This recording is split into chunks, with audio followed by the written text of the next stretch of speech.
मैं गांव के लोगों की बात बताऊं आपको। सफर चूंकि गांव का था, वहां पे गांव के लोगों की मजबूरियां होती हैं, वहां पे कुछ उनके सपने होते हैं। तभी मेरा एक मित्र डीएम बन गया।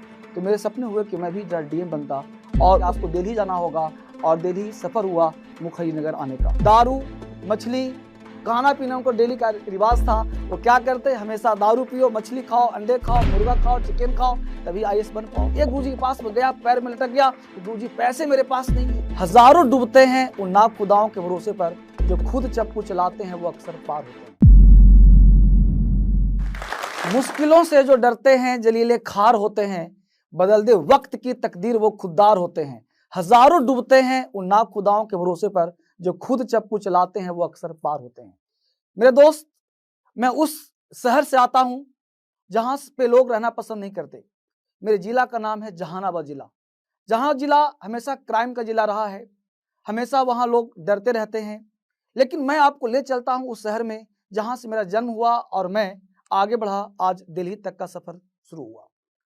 मेरा जन्म एक छोटे से गांव में हुआ, जहां पे ना तो बिजली ना पानी, और जहां उस अभाव में पल करके मैं आगे बढ़ा।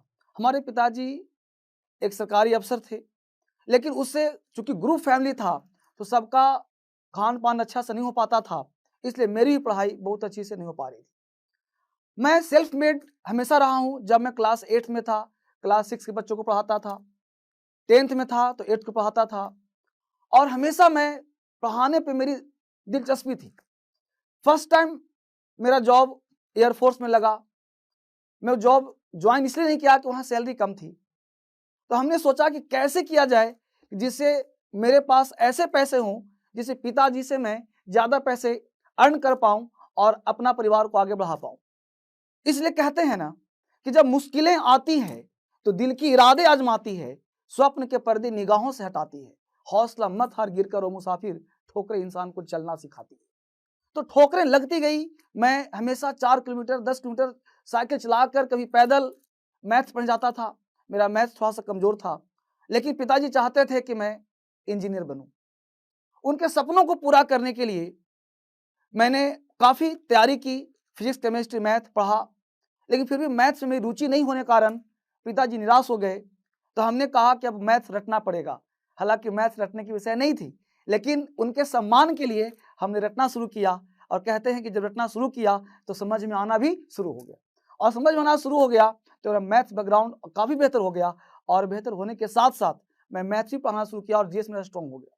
लेकिन तभी होता क्या है कि मैं जब पटना आता हूँ, हमारे पिताजी पटना आ गए, और पटना उनके साथ में आता हूँ, और आने के साथ मेरी तैयारी वहाँ से शुरू हो जाती है। और वहाँ मैं एक छोटा सा बोर्ड लगा करके एक्सेल इंग्लिश के नाम से मैं कोचिंग खोलता हूँ इंग्लिश का, और वहाँ पढ़ाना शुरू करता हूँ छोटे बच्चों को, और तब आगे बढ़ना शुरू करता हूँ। काफ़ी वहाँ पे पटना में लोग आते हैं रंगदारी टैक्स मांगने के लिए कि ये रंगदारी दो, ये रंगदारी दो, और वहाँ कोचिंग चलाना पटना में काफ़ी मुश्किल होता था उस समय। आज तो कोचिंग चल रहे हैं, फल फूल रहे हैं, लेकिन उस जमाने में कोचिंग चलाना बहुत मुश्किल था। लोग रंगदारी टैक्स तो ये टैक्स तो वो टैक्स, और हर पूजा में 1 महीना पहले कोचिंग बंद करना पड़ता था। हम लोग काफ़ी परेशान हो जाते थे कि कैसे काम किया जाएगा, कैसे होगा। किसी तरह से चलाया, तभी मेरा एक मित्र डीएम बन गया। तो मेरे सपने हुए कि मैं भी जरा डीएम बनता, और उसे सर्किट हाउस में मिला, और मिल करके उसने 3 रात मुझे समझाया कि आईएएस बनने के लिए क्या करना चाहिए। फिर मुझे लगा क्यों ना मैं भी डीएम ही बन जाऊं, और उसके पीछे लग करके उन्हें सलाह दिया कि आपको दिल्ली जाना होगा, और दिल्ली सफ़र हुआ मुखर्जी नगर आने का। और वहाँ से मैं सफ़र तय किया मुखर्जी नगर में, और यहाँ पे हमने आईएएस की तैयारी शुरू कर दी। और आईएएस की तैयारी के लिए बताऊँ आपको, जब मैं यहाँ पे आया तो बहुत सारे मित्र ऐसे मिले जो एक कमरे में रह करके दारू, मछली, खाना पीना उनको डेली का रिवाज था। वो क्या करते, हमेशा दारू पियो, मछली खाओ, अंडे खाओ, मुर्गा खाओ, चिकन खाओ, तभी आईएएस बन पाओ। सिगरेट पियो चाय के साथ, तभी डीएम बन पाओगे। मतलब ऐसे माहौल में रहा जहाँ पे लोग जबरदस्ती कहते कि ये पियो तभी तुम बन पाएगा। तो एक स्टूडेंट का जो माहौल होता है ना, वो माहौल कुछ पढ़ने का होता है, कुछ बर्बाद होने का होता है। फिर मैं वापस चला गया पटना कि मेरे बस का डीएम बनना नहीं है, क्योंकि डीएम बनने के लिए लोग कहते हैं कि दारू पियो, सिगरेट पियो, चाय पियो, ये करो वो करो। तो काफ़ी जो है मुझे लगता है कि तैयारी करने वाले लगभग 60% बच्चे जो होते हैं वो इसी माहौल में पल बढ़ जाते हैं। लेकिन फिर वापस एक बार फिर मेरे मित्र का सिलेक्शन हुआ डीएम का, तो फिर मुझे लगा कि वापस फिर से एक बार मुझे जाना चाहिए, और फिर से एक बार मैं लगा तैयारी में, और फिर वापस आया मुखर्जी नगर और एकांत कमरे में रह करके, जहां पे कोई कुछ नहीं हो सकता है, और वहां पे सब मित्रों को पहचानने से इनकार कर दिया और अकेले रह करके हमने यूपीएससी की तैयारी की। मैं आपको अपने जर्नी का एक वाकया सुनाता हूँ।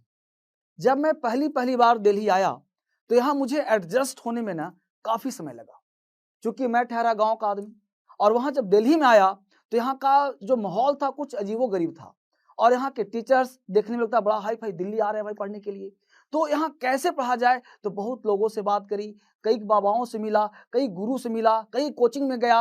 अब कहाँ पढ़ना चाहिए, ये सबसे अहम भूमिका होती है कि आप किसे चुनते हो और कब चुनते हो और कहाँ क्या पढ़ना पड़ता है। हमने बहुत सारे कोचिंग के दरवाजे खटखटाए और एक गुरु से मिला कि सर मुझे पढ़ना है, मुझे डीएम बनना है। उन्होंने कहा कि आपको पूरी फीस देनी होगी, आपको पूरा पैसा देना होगा, तभी आप यहाँ पढ़ सकते हैं। वहाँ मेरी हिम्मत नहीं थी, क्योंकि फीस हजारों में, आज तो फीस लाखों में होती है।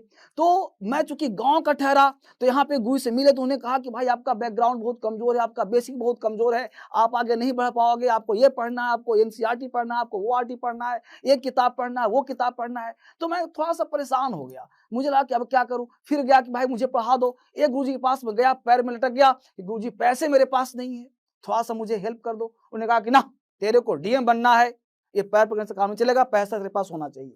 अब मैं क्या करता, उनको छोड़ा, फिर दूसरे के पास गया। इस तरह से हमने लगभग 4-5 सेंटर में गया। कुछ लोगों ने मदद करी, कुछ लोगों ने बड़े बड़े कोचिंग सेंटर में गया, कुछ ने पढ़ाया, कुछ ने फीस माफ करी, कुछ ने कम करा, और इस तरह से मेरा सफर जो है तय होता है। और फिर मैं वापिस, मैं गांव के लोगों की बात बताऊं आपको, सफर चूंकि गांव का था, वहां पे गांव के लोगों की मजबूरियां होती हैं, वहां पे कुछ उनके सपने होते हैं, और उस सपने को लेकर के जब व्यक्ति आगे बढ़ता है तो सपना जो उनका टूटता हुआ लगता है तो वो निराश और परेशान हो जाते हैं, जिस तरह से मैं हुआ था। आज हजारों बच्चे शहर में आकर गुमराह हो जाते हैं, और गुमराह होकर के बहुत सारे कोचिंग में आते हैं, आईएएस की तैयारी करते हैं, डीएम बनने की का सपना देखते हैं, और उनका सपना अधूरा रह जाता है। वजह यह है, 2 वजह, या तो उनके पास पैसा नहीं होता, या उनका बेसिक बैकग्राउंड उतना स्ट्रांग नहीं होता। आज हम देखते हैं कि हिंदी माध्यम में बच्चों का रिजल्ट भी नहीं हो रहा है, तो उसके लिए उनका मीडियम भी एक माध्यम बनता है। चूंकि मैं बिहार का हूं, तो बिहार में इंग्लिश काफी कमजोर होने की वजह से मैंने खुद चुना इंग्लिश पढ़ने का, मेरा मीडियम इंग्लिश था। तो इंग्लिश मीडियम में कोचिंग बहुत कम हुआ करता था उस समय में, आज तो बहुत सारे कोचिंग हुआ करते हैं। लेकिन मैं एक एक सेंटर में जा करके, बात करके, पैर पकड़ करके, और कम पैसा में, मतलब हमने कोशिश करा कि ताकि टीचर हमें मदद करे, और बहुत सारे हेल्प भी मिले, और हेल्प मिल करके हमने इंटरव्यू तक का फेस किया और काफी आगे बढ़ने का प्रयास किया। इसमें बहुत सारे दोस्त मुझे मिले जो कि रास्ते में, सफर में तय किए। हम लोग आपस में पढ़ते थे कंपटीशन करके कि भाई आज तुम कितना पढ़ोगे, तुम कितना पढ़ोगे, सुबह कौन पहले जगता है, कौन आगे जगता है। तो इस तरह से एक रास्ते में अगर दोस्त आपका अच्छा मिल जाता है और गुरु अच्छे मिल जाते हैं, तो फिर आपका सफर आसान बन जाता है। लेकिन इसके लिए आपको प्रयास, 100 लोगों में कौन लोग मदद करेगा, इसके लिए 100 के पास आपको जाना पड़ेगा, 100 के पास ठोकरें खानी पड़ेगी, क्योंकि ये आपको नहीं पता है कि मदद कहां से मिलने वाली है।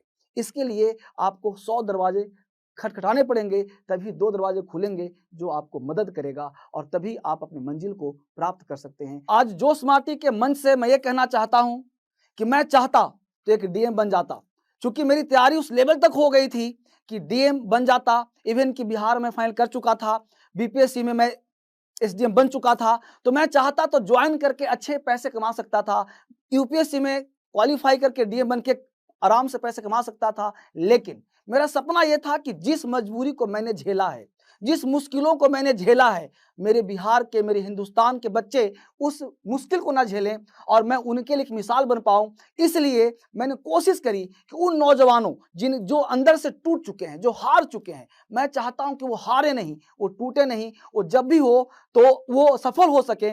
इसलिए मैंने 2012 में ही डीएसएल की स्थापना की, कि ताकि वहां जो बच्चे आए और वो डीएम का सपना लेकर आए, और मैं उन्हें सपना पूरा कर सकूं। इन्हीं शब्दों के साथ विदा लेता हूं। रख तू राह पर 2-4 कदम, मगर जरा तबीयत से, मंजिल खुद ब खुद चलकर तेरे पास आएगी।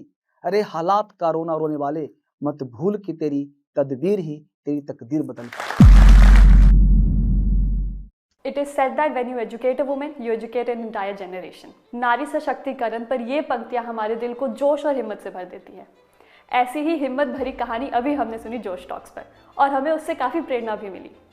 ऐसी ही कहानी है लक्ष्मी जी की, जिन्होंने CS करके बड़े शहर में वो आए जॉब का सपना लेके, पर उन्हें यहाँ जॉब नहीं मिल पाई।